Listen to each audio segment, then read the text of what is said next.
the fire burning, burning.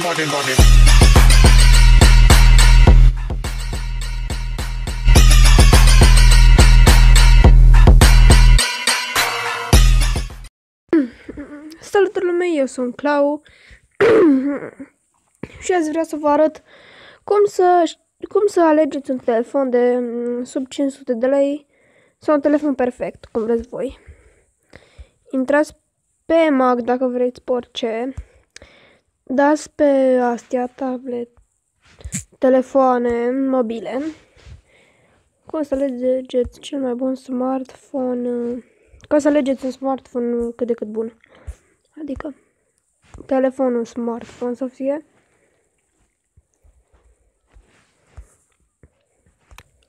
Prețul între 200 și 500 de lei. Aici nu contează tehnologia, nu contează 4G pentru că astea sunt porcării. Pentru mine dual SIM să aibă, că dual SIM e bun. După aia sistemul de operare să aibă Android, că Windows-ul este prost. Inci nu contează. Camera de minim 8 megapixel, dar nu putem găsi la asta. Procesorul să fie quad-core, că nu e mai bun dual-core sau octa-core. Procesorul, memoria RAM minim 1 GB. Ca să meargă foarte bine. Între 8 și minim 8 GB sau cât vreți voi. Dar vă zic eu să luați minim 8 GB. După aia între 2000, minim 2000 de MHz la baterie. Culoarea care vreți voi, nu o să pun nicio culoare. Vândut de EMAG, că de la EMAG puteți desface coletul la prima asta. Și cam asta trebuie să le știți. Smartphone dual SIM, Android, quad-core, 1 GB sau între 1 și 2 GB la RAM, între 8 și 16 GB la interni și între 2000 și 4000 la MHz și vândut de aceeași firmă cu ăsta, EMAG. Și am găsit aici i32, Huawei i32. Bine, doar că e de aur, dar ăla negru e mai puțin. Dar dacă îl vreți voi, dar are prea puțin megapixel, deci nu e bun asta. Ăsta îl scoatem, ăsta e i3-ul. P6, Alview P6 Plus. Hai să vedem specificațiile. Bun, are quad-core, vedeți? Are RAM-ul destul de bun, mă! Are și pixelii destul de buni. Are 1 megapixel, e bun. Bun, pe ăsta puteți să-l băgați la favorite, dacă vreți. Știți, eu am 3 deja. După aia urmează Wink City. Deci ăsta e perfect pentru voi aproape, dacă vreți să filmați. Are Android 6.0. Dar trebuie să aibă Android-ul perfect, adică 6. Dacă nu-l are 6, atunci o porcărie de telefon. Dar are 6, vedeți, ăsta pe 6 plusul puteți să-l luați. Că nu poate să aibă defecte, dar puteți să-l, cred că puteți să-l dați înapoi. După aia Wink City S-ul e bun, cât de cât, are RAM-ul destul de decent, cât am zis eu, adică 1 GB. Memoria internă e prea mică, dar nu contează, că măcar o să vă încapă niște jocuri și puteți filma pe el, bine. Și uiteți, vedeți, 13 megapixel și 5 megapixel secundara, adică pe spate, și are și în plus și LED. Și 180p și 2550 de MHz, e și aia bună. i3-2 eu am zis că nu e bun. Zun X, hai să vedem. Oare și Zun X este bun? Hai să vedem. 6-le, îl are bun. 2 mega și 16 giga, oh my god, 2 giga și 16 giga. Ăsta e bun, deci ăsta să luați, că ăsta e bun, uitați-vă. Bine, ăsta are 4G și în plus. Și puteți să-l băgați la favorite și să vă arăt alea care le-au băgat la favorite. După aia HomeTom, hai să vedem. HomeTom HT216. Are Android-ul bun, 1 giga, 8 giga. Display-ul contează sub 5 ăla. Ăsta e prost, deci ăsta nu e bun deloc, are 5 megapixeli. HomeTom nu e bun. După aia i5 2-ul de 456 de lei, sub 500 de lei le aleg acum. Are Android-ul 5.1 și ăsta e cât de cât bun. 1 giga, 8 giga, 8 megapixeli și 2 megapixeli. E și ăsta cât de cât bun dacă vreți un telefon Huawei. Dar vă zic să luați unul negru pentru că ăsta costă mai puțin. Și ăsta e mai bun. P6 Energy Light. Hai să vedem ce are. Da, și vreau să vă zic să nu vă luați după review-uri, că review-urile sunt doar niște porcării, care zic alții. Are Android 6.0, deci vă imaginați, este cel mai nou Android de până acum. S-a inventat și 7-le, dar ne contează. Pentru un telefon așa de puțin, cu așa de puțin bani, merită. Are 1 megapixel, camera secundară are 2 megapixel, dar nu contează. Megapixelii pe camera din spate are 4000 de MHz. Deci ăsta e perfect un pic, în felul. E perfect. 366, dar eu mi l-am luat. Ăsta mi l-am luat eu. Telefonul ăsta o să mi-l comand eu. Mi l-am comandat deja azi. Vedeți de ce? Are 6.0, are 1 giga și 8 giga. 5 inch. 8 megapixel, 5 megapixel, cameră foto destul de rezoluții foto bune. 2200 de MHz, e cât de cât bun la ăsta. Mi-arată și ce are încărcător, cablu micro USB, USB și acumulator. Nu știu ce acumulator, dar nu-mi pasă. Tot îl iau. Jax X e bun. Vonino Jax X, să luați asta, că e fain. După aia Asus Zenfone Go ZB500 KBG. Nu știm dacă chiar e bun, hai să ne uităm la specificații. Are 4 review-uri. 5.1 așa și așa. 1 megapixel, asta contează. 2 megapixeli. După aia 2600 e fain. Și asta puteți să luați 383 de lei. i5-ul l-am mai băgat și pe ăsta, mă enervează la câte i5-uri sunt. După aia Vonino Zune XS, hai să vedem. Are Android-ul decent, 64 de giga pe micro CD, 1 giga RAM, 8 giga interni, are pixelii la fel ca ăla alt. Ăsta e la fel aproape. Zune XS este ca Jax X. Ca Vonino Jax X. Adică e mai bun chiar Jax X-ul decât Zune XS. Dar și asta e cât de cât bun, care are 1 megapixel camera pe spate. Măcar are și cameră pe față, na. Jax S. S-ul există, uitați, arată și pe spate. Aici arată S pe spate, o să vedeți. Aici arată S și pe ăla arată X. Și uitați, dacă vă uitați aici, zici că e ca în desene. Bun. După aia, hai să vedem generalele. Are Android-ul destul de decent, 1 GB RAM, e bun tot. Ăsta e bun. 8 megapixel și ăsta e bun, deci și Jax S e bun, dar X-ul este mai bun decât el, dar nu contează. Puteți să vă luați care îl doriți, sub 300 de lei ăsta sau sub 320 de lei ălalt. Ce alegeți? Vă zic eu să alegeți Jax X, dar dacă aveți un buget mic, Jax S. Bun. HomeTom HT16. Cred că ăsta e tot la fel. Are 6, are... V-am zis eu că e o porcărie pentru că are 5 mega. Philips! Niciodată n-am mai văzut un telefon Philips. Ce șmecher. Știți? Are 5.1, e destul de decent și bun. 8 mega, deci și Philipsul S3 126 e bun, care Dual SIM are 4G, doar că costă prea mult, ne. Bun, după aia Lenovo Vibe BB. Hai să vedem ce are în plus de față de celelalte. 5 megapixeli. Lenovo e prost acum. După aia Evolio S5. Hai să vedem. Evolio e bun. Evolio S5 Pro e bun. N-am ce zice. Are 8 megapixeli și 3 megapixeli pe față. După aia Alview P6 Magic.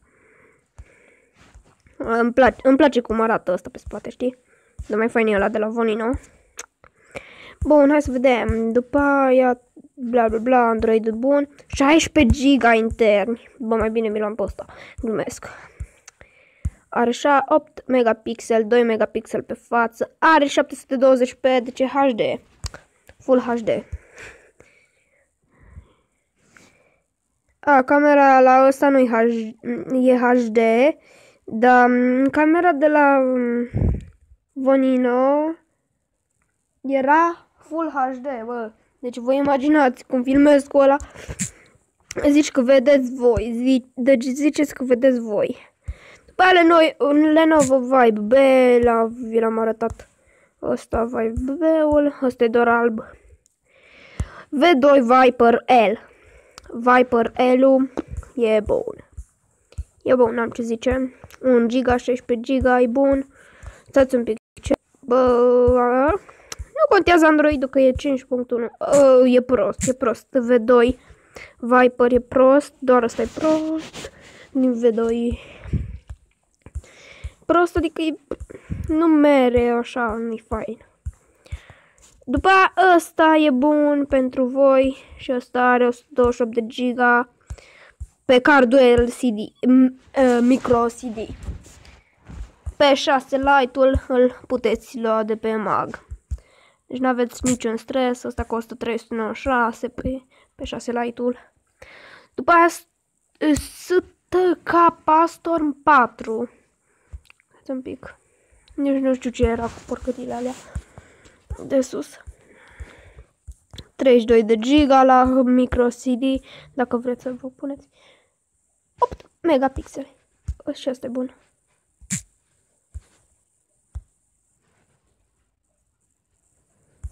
După aia Doge. Stoc epuizat.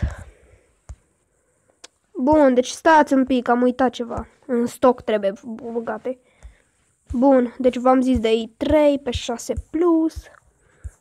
V-am zis până la Lenovo P6. Uite, STK Storm 4. Hai să-l vedem și pe ăsta. Ăsta vi l-am zis ultimul. Bun, deci avem 16 la preferate. Hai să vi-l arăt. Cam STK Storm 4 Dual SIM, ăsta e bun. Nu contează ce culoare are, deci, bă, să nu vă ziceți. Bă, mi-mi trebuie negru, bă, că eu sunt băiat. Și albul de băieți, mă, da. Sau îmi trebuie alb, cât de fată, mă.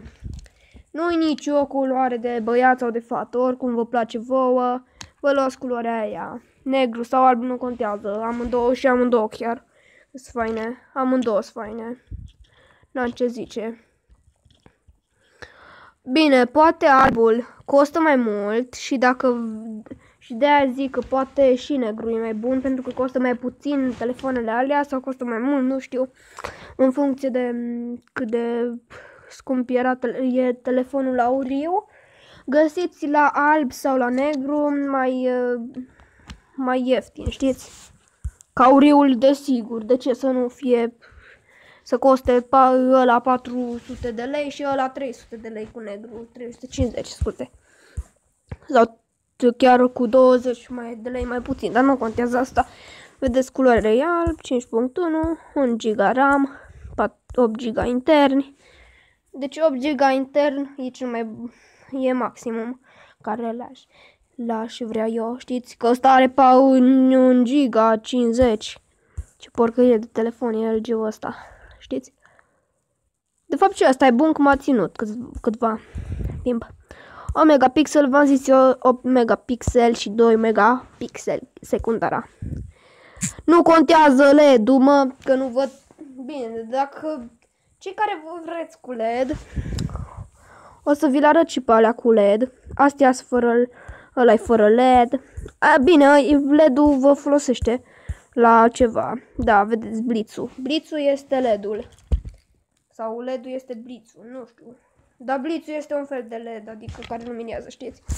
Și dacă vreți aveți lumină cândva, adică dacă vi se întunecă ceva, luați cu bliț, telefon aici, vedeți la foto-video.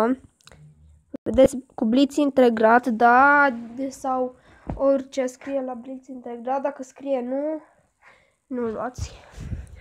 Alviu pe 6 Lite, e bun. Hai să vă le pe toate. STK Storm 4, Dual SIM 8 GB White. Telefon mobil Alviu pe 6 Lite, Dual SIM 8 GB Gold-ul. Doar că ăsta costă prea mult, dar nu contează. 400 de lei. Telefon mobil Alviu pe 6 E-Magic.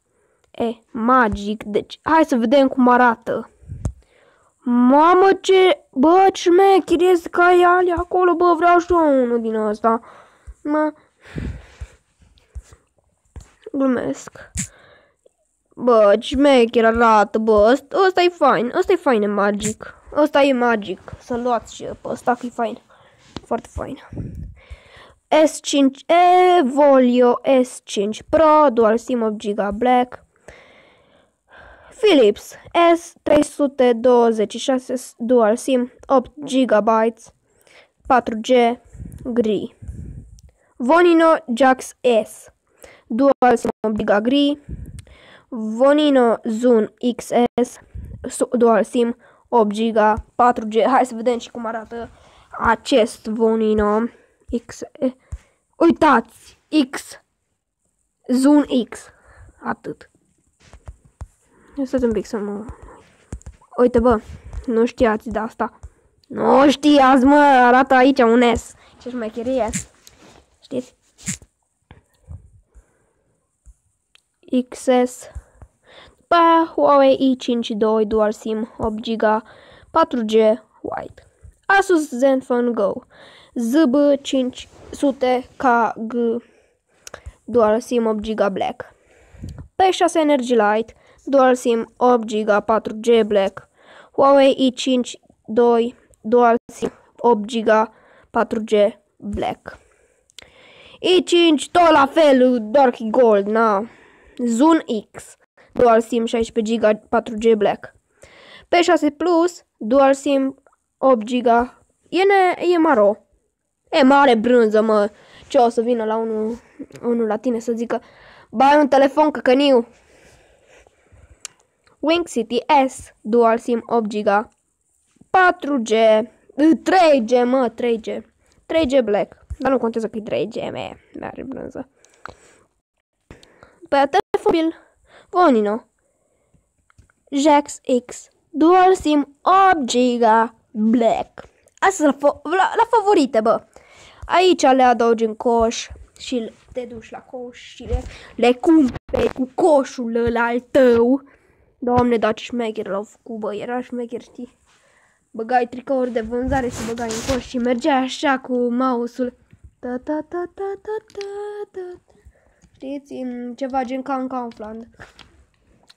Știi, cam toate astea costă, împreună toate, 6.164 de lei. Deci toate astea 16 costă 6.164 de lei, mamă. Și economisești doar 1.494 de lei. Și după aia mai arată și că este 87 de bani. Mă, da, de unde am eu 87 de bani, mă, sau 39? Bă, se mai dau cu bani, ei! Sau poate le rotunjesc ăia. După aia zic că ai 39 de bani. Și după aia îți bagă un leu, că așa sunt ei. No, bun, și cam atât am fost și cu acest episod. Vă recomand Jax X. Vonino Jax X. Dual SIM 8 GB Black. Smartphone. Da, dual SIM. Touchscreen, da, tastatură QWERTY, nu contează QWERTY. Nici nu știu ce tastatură e aia. Porcărie, restul-i bun, mă. Uita, arată și ce aplicație are. Bă, dar de unde știu ea? Bă, ea mi-au deschis coletul, mă. Și s-a uitat. Da, are Google Play, scrie, bă. Google Search, scrie, mă. Chrome, scrie. Gmail, scrie. Maps, scrie. YouTube, Drive, Play Music, Play Movies, Hangouts, Photos, ăsta nici nu știu ce avea. După aia o să mai ai, bă, aplicații, nu doar astea. Astea doar arată unele aplicații. O să aibă până și fotografii, galerie, EMAG. O să aibă EMAG direct, bă, dacă e de la EMAG, are EMAG în el. Bun, și cam atât a fost și cu acest video de informare pentru ce telefon să-ți alegi și cât de bun să fie ce o să aibă în el. De sub 500 de lei, bă, deci sub 500 de lei. Sau dacă vreți de sub 1000 de lei, între 500 și 5000 de lei, stați să vedeți că chiar există de peste 5000 de lei. O să vedeți cel mai, bă, nu cel mai scump mouse, cel mai scump telefon. Telefoane mobile și accesori, hai mergem mai repede. Filtrează, hai să vedeți. Mă credeți? Uitați! Peste 5000 de lei! Și uitați! 5007 lei. iPhone 7 Plus, iPhone 7 Plus, iPhone 7 Plus, iPhone 7 Plus. Google Pixel XL. O, ce șmecherie. Bă, dar cât de mare e? Păi, desigur, hai să vedem. Are 7.1 Android, bă, știi ce? Ăla e cel mai bun Android, mă!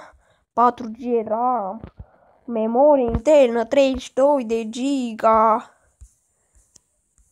12 mega. Bă, și ăla de la Google are mai puțin megapixel camera pe spate decât pe față. Decât pe aia mea, pe ăla Wing City. Și Wing City are 13 megapixel, m-a trecut Google-ul. Și are 5 megapixel pe cameră din față, dar nu contează 8 megapixel pe. Nu mor eu pentru atâți megapixel, ce 5 megapixel o să am pe camera de față. Și o să vedeți cum o să arăt eu pe față, cu camera pe față. Și nu o să mai țin telefonul ăsta în mână o oră și o să țin altul. Și nu o să mai fie zgâriat ca ăsta. Asta să vedeți, dacă vă arăt o poză cu el, cred că o să ziceți că l-a luat de la second hand. Bun, și cam atât a fost și cu acest episod. Noi ne revedem data viitoare. Bye, bye!